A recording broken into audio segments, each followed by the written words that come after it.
सभी का स्वागत। और इस समय हम मैनपुरी में हैं और मैनपुरी की विधानसभा भोगांव। हमारे साथ बात करने के लिए उपस्थित हैं भोगांव से 2 बार के विधायक, समाजवादी पार्टी की सरकार में शिक्षा राज्य मंत्री और अभी पूरे जिले के जिलाध्यक्ष समाजवादी पार्टी के आलोक साके जी। बात करने को और जानने का प्रयास करता हूं कि इस बार 2027 के विधानसभा चुनाव के लिए किस तरीके की तैयारियां चल रही हैं, क्योंकि लगातार पिताजी भी विधायक रहे, उसके बाद आलोक जी भी 2 बार विधायक रहे।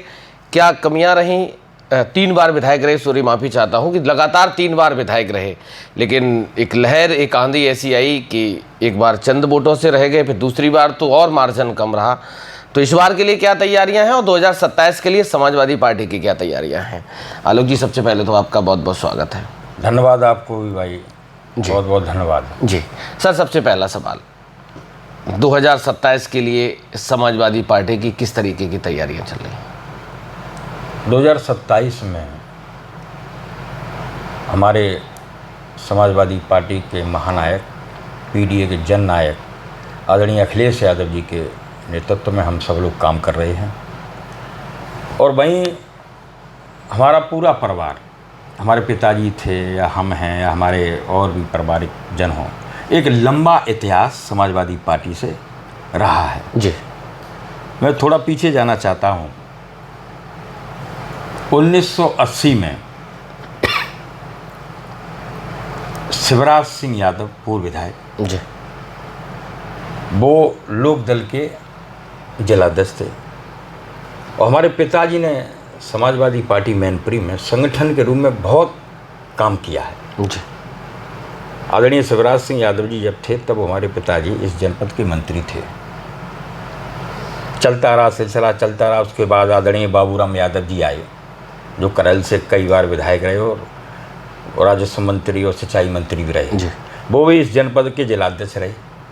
उनके ज़माने में भी वही 80, 82, 83, 84 की तरफ इस जनपद के महामंत्री भी रहे।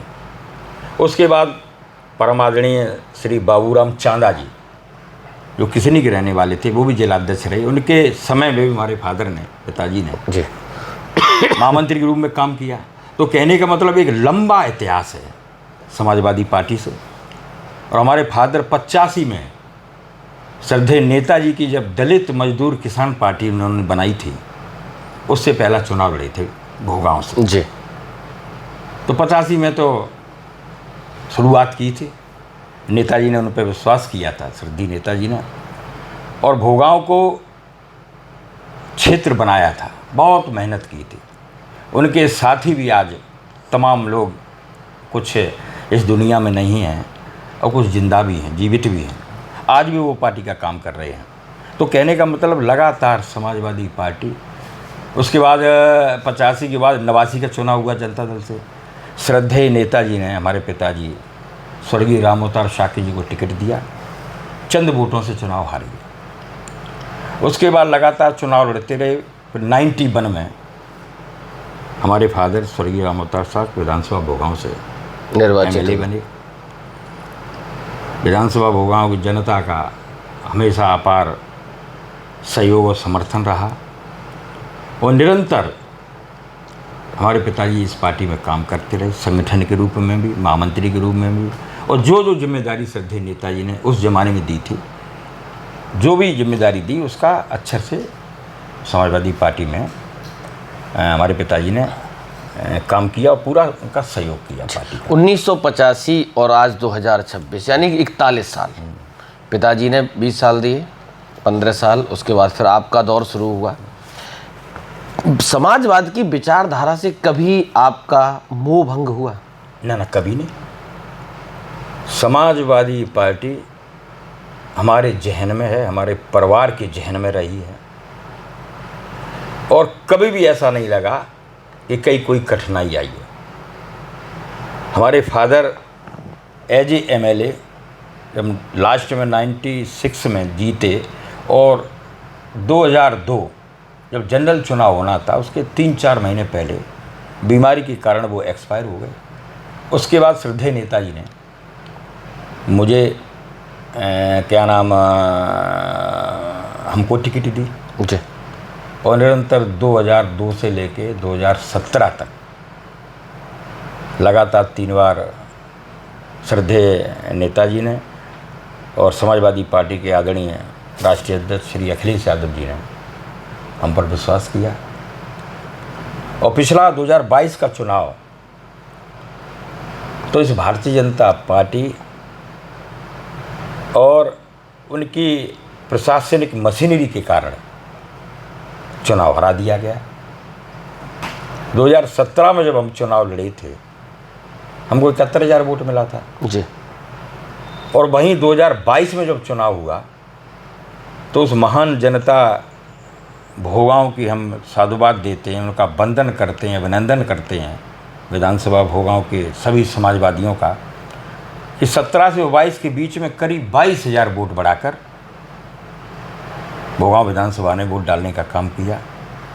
और वहीं फिर हम आपको बताना चाहते हैं, आप बड़े पत्रकार हैं, आप सारी चीज़ जानते हैं कि पिछला चुनाव समाजवादी पार्टी किस तरीके से हराई गई पूरे प्रदेश में, पुलिस के बल पर, प्रशासनिक मशीनरी के बल पर, भारतीय जनता पार्टी के नेताओं के दबाव में हमारे समाजवादी पार्टी के कार्यकर्ताओं को एक महीना पहले बंद करना, घरों पे सोने न देना, उनको पकड़ के हवालात में बंद करना, परेशान करना, पूरा सिस्टम भारतीय जनता पार्टी का लग गया।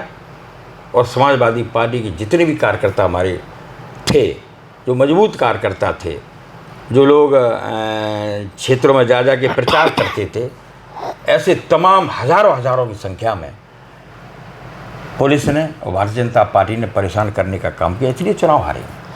जो अभी आपने ब्लेम करा है कि प्रशासनिक मशीनरी का दुरुपयोग किया, अगर वही क्रियाकलाप, वही पूरे कार्यक्रम 2027 के लिए किए गए, फिर आप यही आरोप फिर लगाएंगे? नहीं, अब हम और हमारे नेता आदरणीय अखिलेश यादव जी जो पीडीए की एक मुहिम चला रहे हैं, सारे जात और धर्म के लोग समाजवादी पार्टी में शामिल हो रहे हैं। अब जनता जान चुकी है भारतीय जनता पार्टी ज़मीनी स्तर पर, चाहे वो किसान हो, नौजवान हो, व्यापारी हो, इनके लिए कोई काम नहीं। अब हम लोग बहुत सजग हो गए हैं, सचेत हो गए हैं, अब ऐसा नहीं होने देंगे। इसकी बानगी 24 में आप दिखा चुके हैं। हाँ भाई, आदरणीय महानायक हमारे राष्ट्रीय अध्यक्ष पीडीए के 24 में तो देख ही चुके हैं।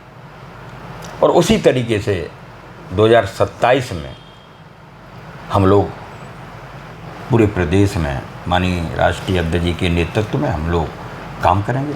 अच्छा, पीडीए का मतलब क्या है? पीडीए का फॉर्मूला क्या है? चूँकि आपकी जो विपक्षी पार्टी सत्तारूढ़ पार्टी है वो लगातार पीडीए का फुल फॉर्म बदलती रहती है। आपके समाज के बड़े नेता केशव प्रसाद मौर्य जी वो कहते हैं पीडीए का मतलब है परिवार डेवलपमेंट अथॉरिटी। उनके पास कोई काम नहीं है, भारतीय जनता पार्टी नेताओं के पास दिनों रात हमारे नेता, हमारे राष्ट्रीय अध्यक्ष आदरणीय अखिलेश यादव जी का ही नाम जबान पर रखते हैं। इन्हें सोते में भी माननीय अखिलेश यादव जी इनके सपने में आते हैं।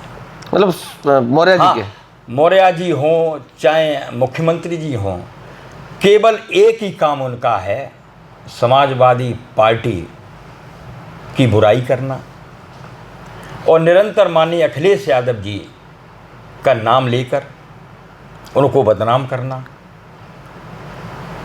इसके अलावा उनके पास कोई काम नहीं है। आप कह रहे हैं कि सोते सपने में आते हैं अखिलेश जी। ओम प्रकाश राजभर जी आरोप ये लगाते हैं और रोज़ एक लंबा चौड़ा ट्वीट लिखते हैं कि अखिलेश जी उठ जाइए, सुबह हो गई जल्दी उठ जाइए, लेट मत करिए। अखिलेश जी आपके लिए मेरी सलाह है, एसी और पीसी से बाहर निकलिए। देखिए, कोई बेरोजगारी की बात नहीं करेंगे, महंगाई की बात ये लोग नहीं करेंगे, हमारे छात्र छात्राओं की नौकरी कैसे लगे उस पर चर्चा नहीं करेंगे, किसान कैसे मजबूत हुए उस पर चर्चा नहीं करेंगे। और केवल हिंदू को मुस्लिम से लड़ाना, मुस्लिम को बौद्ध से लड़ाना, बौद्ध को पारसी से लड़ाना, ये नफ़रत की राजनीति करते हैं। ये नफ़रत की राजनीति करके ही सत्ता में आना चाहते हैं। अब पीडीए की सारी जनता जान चुकी है, गांव, किसान, गली के सारे जनमानस जान चुका है केवल और केवल खोखली बातें, और इसके अलावा इनके पास कोई काम नहीं। आप कहते हो बेरोजगारी की बात नहीं करते हैं, प्रदेश के मुखिया ये कहते हैं कि उत्तर प्रदेश में योग्य और होनहार युवा है ही नहीं, हम रोजगार किसको दे दें। आपकी सरकार में सबकी मार्कशीटें बनाई गई थी, योग्य है ही नहीं। देखिए, हमने कहा ना, झूठ बोलने के अलावा उनके पास कोई काम नहीं है। सारे अभी तमाम जितने नीट से लेके जितने पेपर हुए हैं, एक पेपर आप बता दो जो क्या नाम लीक ना हुआ हो। आखिर कैसे लीक हो जाते हैं पेपर?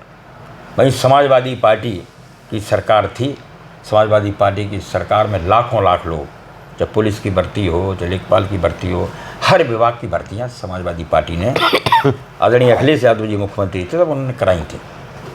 और इनके कार्यकाल में बच्चे कितनी तैयारी करते हैं, खर्च करते हैं, भागते हैं, दौड़ते हैं।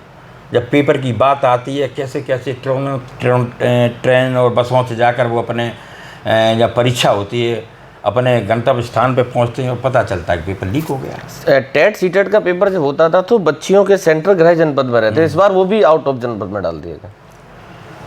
अब यही तो उनकी कारगुजारी है भाई। जहाँ सेंटर हो, जिस जनपद में सेंटर हो वहीं रहने चाहिए। लेकिन ये भारतीय जनता पार्टी ऐसा कुचक्र रचती है, भोले भाली जनता को अपने चक्र में फांसती है। अब बहुत हो गया, बहुत हो गया, बहुत हो गया। अब उत्तर प्रदेश की पीडीए के महानायक निरंतर पूरे प्रदेश में घूम घूम कर दौरा करके हर समाज के व्यक्ति को वो इकट्ठा कर रहे हैं।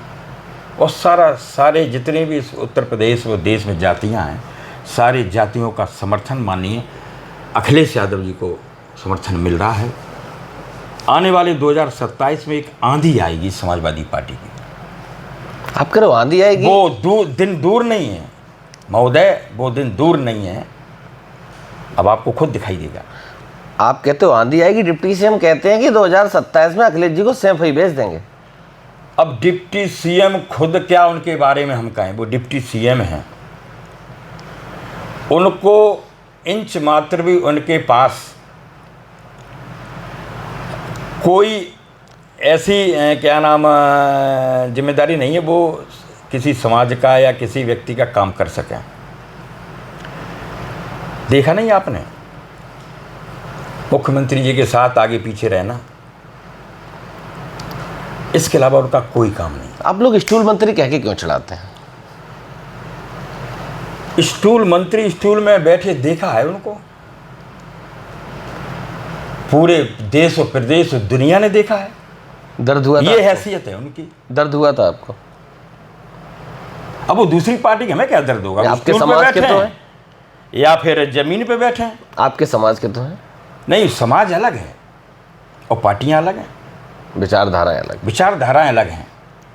हमारी पार्टी में सदैव नेताजी रहे हैं, आदरणीय माननीय राष्ट्रीय अध्यक्ष अखिलेश यादव जी हैं। हम सब लोगों को परिवार मानते हैं और जब भी कहीं बुलाने का मौका होता है, मीटिंग होती है, बुलाते हैं तो बड़ा प्रेम से प्यार से बात करते हैं, पूछते हैं। और ये भारतीय जनता पार्टी, हमने कहा कि नफरत की पार्टी है। अभी आप फैलाने का के अलावा इसके पास कोई काम नहीं। अभी आपने कहा कि भारतीय जनता पार्टी कुचक्र रचती है, लोगों को उलझाती है। योगी जी कहते हैं उत्तर प्रदेश में राम राज्य आ गया, गुंडे सारे प्रदेश छोड़ के चले गए या तो ऊपर भेज दिए गए। तमाम टीवी भी आप भी देखते होगे, हम भी देखते हैं। ऐसा कोई दिन नहीं उसमें दिखाई देता है जिस दिन कोई घटनाएं बड़ी बड़ी ना हो। अभी मैनपुरी में एक दबंग जात के व्यक्तियों ने जाटव समाज के साथ पीट कर उसको मार डाला। ये मामूली बात है?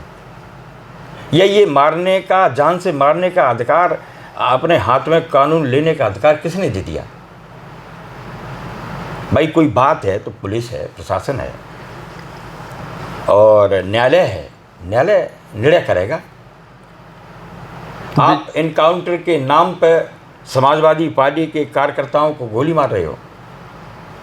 ये कहाँ का न्याय है कि समाजवादी पार्टी से कोई समर्थित है और बेवजह फंसाने का काम आप कर रहे हैं। पुलिस में कि इतनी निगाह पैनी हो गई कि गोली टांग में ही लगेगी। मुठभेड़ जब होती है तो गोली तो कहीं भी लग सकती है, सिर में भी लग सकती है, यहाँ भी लग सकती है, यहाँ भी लग सकती है।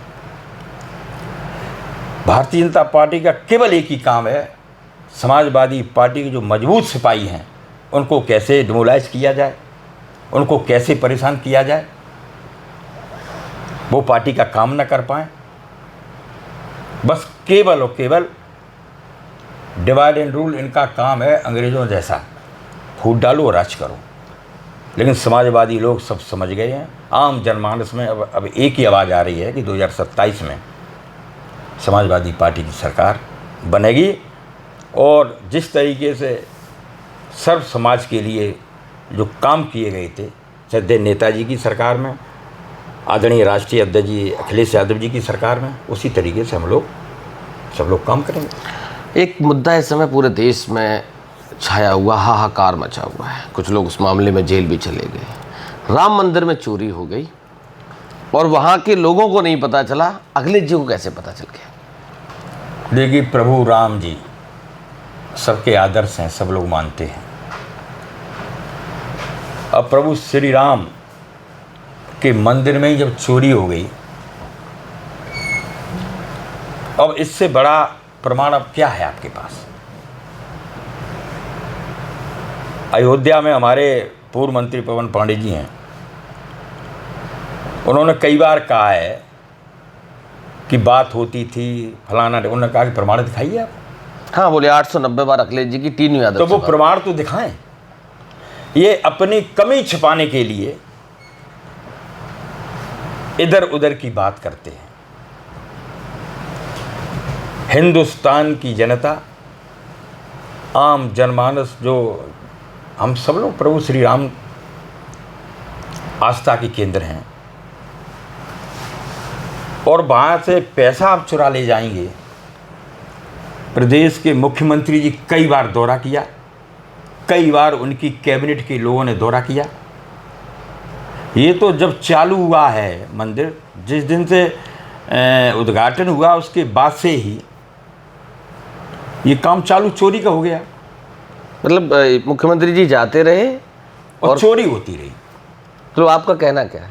उनकी देख रेख में सब चल रहा था। मुख्यमंत्री जी को जब वहाँ उनकी प्रशासनिक मशीनरी लगी रही और उनके नाक के नीचे से, और जिन लोगों ने, जिनके नाम आए, उनने ऐसा कृत्य किया है, इससे खराब कृत्य कोई हो नहीं सकता। भगवान श्री राम को भी नहीं छोड़ा, और आप इससे ज़्यादा और क्या हो सकता है? आप गाना नहीं सुने थे, जो राम को लाए हैं हम उनको लाएंगे, और यूपी में फिर भगवा लहराएंगे, और 22 में लहरा भी गए थे।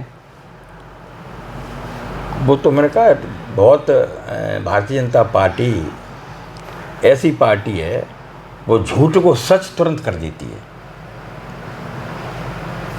लेकिन जनता सब जान गई है, अब इनके झांसे में फंसने वाली नहीं है। यही तो दर्द है, और है क्या?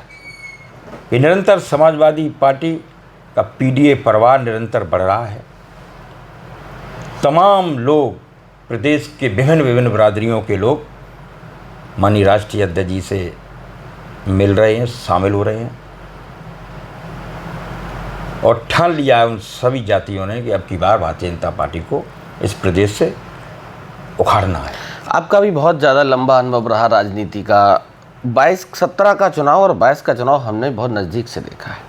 जब 17 का चुनाव था, जब कैंपेन हो रहा था, तो पूरे उत्तर प्रदेश का चुनाव एक जाति बनाम बना दिया गया था। मतलब एक जाति यानी कि गुंडे। देश के प्रधानमंत्री ये कहते थे कि जिस गाड़ी में सपा का झंडा, उस गाड़ी में अंदर कोई ना कोई गुंडा बैठा हुआ है। उन सब चीज़ों पे आप लोग क्यों नहीं ऐसा कैंपेन चला पाते हैं? कहाँ विफलता हो जाती है? भारतीय जनता पार्टी भ्रम भय भगदड़ की पार्टी है।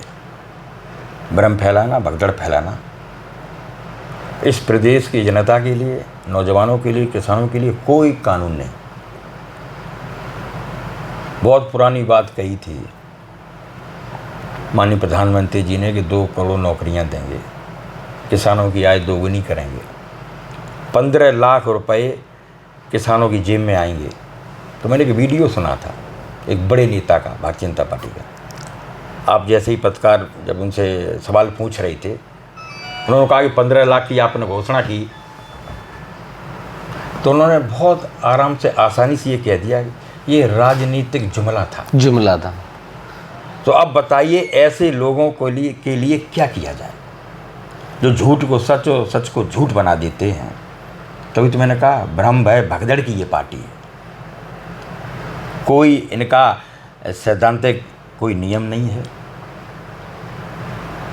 और पूरे प्रदेश में निरंतर डेली कई हत्याएं, लूट जैसी घटनाएं टीवी के माध्यम से सुनने को मिलती हैं। माननीय मुख्यमंत्री जी कहते हैं कि 0 टॉलरेंस है, हमें तो दिखाई नहीं देता। भाई हम विपक्ष में हैं, हम आपको सही बात आपके सामने रखेंगे जिससे सत्ता पक्ष के लोग उसको समझें और देखें। हम तो एक आईना दिखाते हैं विपक्ष के लोग, लेकिन उस पर उन्हें कोई मतलब नहीं है, केवल और केवल नफरत की राजनीति है। छोटी छोटी जातियों को, अभी ओम प्रकाश राजभर का पिछले हफ्ते का बयान है, पीडीए जो आपका पीडीए फॉर्मूला है उसका उन्होंने उसको डिफाइन करा है और ये कहा है कि पीडीए का फुल फॉर्म है पीट देगा ही, यानी कि फिर छोटी छोटी जातियों को डराने का। वो ओम प्रकाश जी की बात मत करिए, वे हमारे पियर का चाचा के नाम से प्रसिद्ध हैं। अब वो सुबह क्या कह दें, दिन में क्या कह दें, शाम को क्या कह दें, छटपटाहट है उनको कि भारतीय जनता पार्टी मेरे मन मुताबिक मुझे सीटें नहीं दे रही है। हालांकि मुझे नहीं कहना चाहिए ये भारतीय जनता पार्टी और ओम प्रकाश जी जाने, ये छटपटाहट है उन्हें। वो मांग रहे हैं कि हमको 100 सीटें चाहिए, वो भारतीय जनता पार्टी का मामला है, उनके दल का और संगठन का मामला है, उनके गठबंधन का मामला है। छटपटाहट है, इसलिए वो अनर्गल बयानबाजी कर रहे हैं। आपके दरवाजे खुले हैं या बंद हो गए? हमारे अभी राष्ट्रीय अध्यक्ष जी ने कहा जो समाजवादी पार्टी के सिद्धांतों से जो उनको मानेंगे उस सिद्धांत पर लोहिया जी के पे चलेंगे, दरवाजे खुले हैं। लेकिन अब ऐसे उन लोगों के लिए दरवाजे नहीं खुले हैं, सुबह कुछ कहना, शाम को कुछ कहना, रात को कुछ कहना। ये राष्ट्रीय नेतृत्व का मामला है, वो किसको लाएंगे पार्टी में, किसको नहीं लाएंगे, जो उनका मामला है। अच्छा, लखनऊ में एक बड़ा कार्यक्रम था, उसमें एक और मंत्री संजय निषाद रो रहे थे, वो क्या कारण है? चुनाव आ गया और रोएंगे नहीं और क्या हंसेंगे? आप बताइए, उनको भी वही चिंता है। भारतीय जनता पार्टी और जो उनके सहयोगी दल हैं, छटपटाहट है बहुत टिकटों को लेकर। अब वो जानो, उनका काम जानो, उस विषय पर अब जाना नहीं चाहते। अच्छा, एक और बात करूंगा आपसे। अनुप्रिया पटेल, उनकी पार्टी में 72,000 शिक्षक भर्ती का जो घोटाला था, मुखर होकर पति पत्नी दोनों बोल रहे थे, अचानक से पता नहीं क्या हुआ, फिर विलुप्त हो गए। डांट दिया गया ना, वो कोई बात लेकर भर्ती की या कोई अपना करना चाहते होंगे, उनको वही दबा दिया उनकी बात। यही तो काम बीजेपी करती है। पिछड़े, दलित, अल्पसंख्यक, हमारे मजदूर, किसान, नौजवान, इनकी हक की बात मत करिए वहाँ बैठ के। केवल और केवल बखान करिए सरकार का। उन्हें कुछ लगा होगा, डपट दिया, शांत होकर बैठ गए। ये उनका मामला है, वो जाने, उनका काम है। अच्छा, एक और नेता पश्चिम के हैं, जाटव समाज के, सोशल मीडिया पे आप भी देखते होंगे, अभी नवनिर्वाचित सांसद भी नगीना से हैं। क्या समाजवादी पार्टी गठबंधन करेगी? ये भाई बड़ी चीज़ें हैं गठबंधन के। हमारे राष्ट्रीय अध्यक्ष आदरणीय अखिलेश यादव जी और शीर्ष नेतृत्व जाने किससे गठबंधन करेंगे, किससे नहीं करेंगे। हमको तो जो आदेश मिलेगा उस आदेश पे हम लोग माननीय राष्ट्रीय अध्यक्ष जी का पालन करें। अच्छा, भोगांव आ जाते हैं फिर वापस। बहुत सारे नेता टिकट की मांग कर रहे हैं, टिकट की डिमांड कर रहे हैं। कोई कह रहा है कि इस बार लोधी समाज को टिकट दे दिया जाए, आलोक साक्य को मैनपुरी शिफ्ट कर दिया जाए, अगर पीडीए वास्तविक, बहुत सारी चीज़ें हैं, आपका क्या मानना है? देखिए, टिकट मांगने का सबको अधिकार है, चाहे हम हों चाहे हमारे सामने वाले हों। सारे लोग दल के लिए काम करते हैं। जो टिकट मांग रहे हैं वो भी कर रहे हैं, हम भी कर रहे हैं। भाई जो राजनीति करता है सोचता है कि हम भी किसी न किसी पद पे पहुंच जाएं। लेकिन लास्ट बात हम आपसे कहना चाहते हैं, जो जनपद मैनपुरी में कौन कहाँ से लड़ेगा, जब माननीय राष्ट्रीय अध्यक्ष जी आना, हमें जो राष्ट्रीय अध्यक्ष जी निर्देश करेंगे उसका हम अक्षर से पालन करेंगे। एक कमी आपकी पार्टी में महसूस करी हो आपने, टिकट मांगते हैं 10 लोग, एक को टिकट मिलता है, 9 लोग इस काम में लग जाते हैं कि इसको निपटाओगे तो मेरा नंबर आएगा अगली बार। अब ऐसा तो नहीं है, मांगने का सबको अधिकार है, सब चाहते हैं, लेकिन ऐसा तो कभी कुछ दिखाई नहीं दिया। और हम सब लोग जिसको मिल जाएगी टिकट उसको हम लोग जिताने का काम करेंगे, क्योंकि बहुत हो गया इस भारतीय जनता पार्टी का। केवल विकास तो छोड़ो, नौकरियां छोड़िए, आप कोई मतलब नहीं इसका। हम सारे एक होकर अब की सरकार बनाएंगे और समाजवादी पार्टी जनपद मैनपुरी में 4 सीटें हैं और चारों सीटों को जिताने का हम सारे समाजवादी काम करेंगे। इस बार 4 सीटें जीतेंगे। यस। भोगांव की जनता के लिए स्पेशल क्या अपील है और जिले की जनता के लिए क्या अपील? विधानसभा भोगांव में चूँकि हमारे पिताजी को हमें भोगांव की महान जनता ने कई बार विधानसभा में पहुंचाने का काम किया, उनका हम स्वागत करते हैं, वंदन करते, अभिनंदन करते हैं। और जनपद मैनपुरी में भी हम सारे समाज के लोग मिलकर जो भी पार्टी का काम होता है, पार्टी का जो भी लखनऊ से जो प्रदेश कार्यालय से हमको मार्गदर्शन मिलता है, हम सारे लोग मिलकर काम करते हैं। कहीं कोई ऐसी चीज़ नहीं है, हम सारे लोग एक होकर है। कोई गुटबाजी नहीं? कोई गुटबाजी नहीं, न थी, न है और न होगी। चलिए सर, बहुत बहुत धन्यवाद बात करने के लिए, समय देने के लिए। हमारी तरफ से आपको आने वाले 2027 के विधानसभा चुनाव के लिए और आपकी पार्टी को बहुत बहुत बधाई, शुभकामनाएं। धन्यवाद। धन्यवाद।